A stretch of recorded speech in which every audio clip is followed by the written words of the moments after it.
What's up, y'all? Bringing you guys another video. Just bring you guys a quick post-fight thoughts video of the Erislandy Lara versus Gary Spike O'Sullivan fight. They recently fought over at the Barclays Center in Brooklyn, New York, in the undercard of the Gervonta Davis versus Rolly Romero fight. This fight was the co-featured the co-main event. Fight was scheduled for 12 rounds for Lara's WBA regular middleweight title, and fight lasted 8 rounds. Fight ended in the 8th round with Erislandy Lara, the American Dream, winning the fight by TKO. And yeah, it was expected. It was expected after taking a lot of punishment in the fight. The referee waved the fight off. I'm not sure if the corner stopped the fight. I think it was just the referee waving the fight off. I feel like there were definitely moments where the corner should have stopped the fight, but I guess the corner thought Gary had a puncher's chance maybe, but nah, it wasn't happening. Gary got saved by the bell in the 4th round, getting dropped, and he was able to get up, but it was towards the end of the round. And I think in round number 5 again, or somewhere in the middle rounds, he got hurt again in the end of the round and got saved by the bell again. And yeah, it was just getting too much.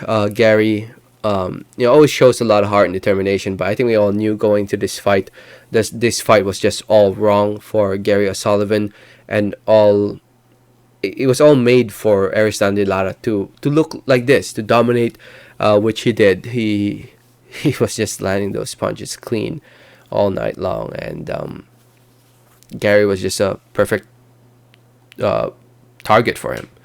So anyway, Gary, probably time to hang up the gloves with this loss. He suffers his 5th loss in his pro career at the age of 37 years old. It's probably time, man. I think Gary, just continuing fighting with his style is just dangerous, and it just allows his opponents to hit him clean in the face.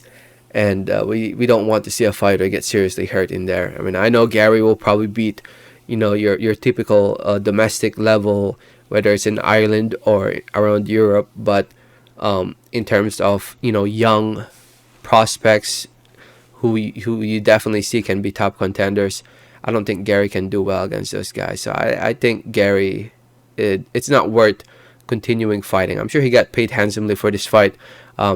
Maybe not as much as Lara, because I'm sure Lara got paid $1 million. For some reason, whenever I see Lara's paychecks, it's always $1 million. So it seems like his contract minimum is $1 million, which is a lot of money for Lara, if you ask me. No wonder he's only fighting once a year. But yeah, Gary, I feel like it's definitely best to hang up the gloves. I don't really see him doing well against anybody in the top 15 at 160 pounds. Whether it's at 154 or 160, I think Gary should definitely think about something else outside of boxing. Maybe not necessarily be fighting inside the ring. He could always be a trainer, but it's probably best not to continue fighting at least at this level. I don't think he can do well at this level anymore. As for Lara, successfully defended his regular WBA middleweight title. Let's be honest, that belt doesn't really mean much. He won the vacant WBA belt in his last fight against Thomas Lamana. I mean, come on. Yeah, Lara, like that belt. If you guys don't know, if you look at the 160-pound division, we have Demetrius Andrade, who holds the WBO belt. Triple G holds the IBF. Canelo holds the franchise. For some reason, he's still a franchise champion for the WBC at 160. And Charlo holds the regular belt. Triple G holds the other WBA belt, which he won from Murata. And Lara holds the regular version of that belt. I'd like to see Lara actually fight a real opponent at 160. I know he fought Gary Spike O'Sullivan, who was apparently ranked number 10 by the WBA. But I'd like to see him fight somebody actually notable at 160 pounds. It can be against Michael Zarafa. I wouldn't mind that. How Sergio Martinez is ranked number 3? Come on, bro. How? Oh my God. WBA. But yeah, I'd love to see Lara fight some like Adames. I think that'll be a very good fight at 160 pounds. I think it's definitely I mean, Charlo fight's the best fight. I don't know if they can make that fight. Um, are they under the same trainer? Correct me if I'm wrong.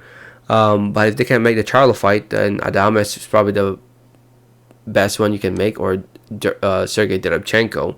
So there's some good fights that you can make, and hopefully Lara and PBC will try to make those better fights, because these last two fights, Lara is a very talented fighter. Even at the age of 39 years old, I think he's still, one of the most talented boxers out there in the world today. I think he can beat a lot of these top guys. It's just a matter of actually fighting them. And his last two fights against Thomas Lamana, which was a very, very weak opponent, to be honest, and Gary Spike O'Sullivan, who's another weak opponent, like, he can do better than this. I don't know, maybe nobody wants to fight him, maybe? Not many people are interested to fight him. I mean, I can't blame them. Lara's that good. So you can't blame these fighters for not wanting to fight him, but come on. Like, Lara should definitely be fighting better opposition than this. So, anyway, let me know what you guys think about Gary O'Sullivan losing this fight. Did you expect it that way? The way it ended, yes or no? Let me know. Let me know your thoughts in the comments. Thanks for listening and watching. And like always, have a great day. Alright, thanks.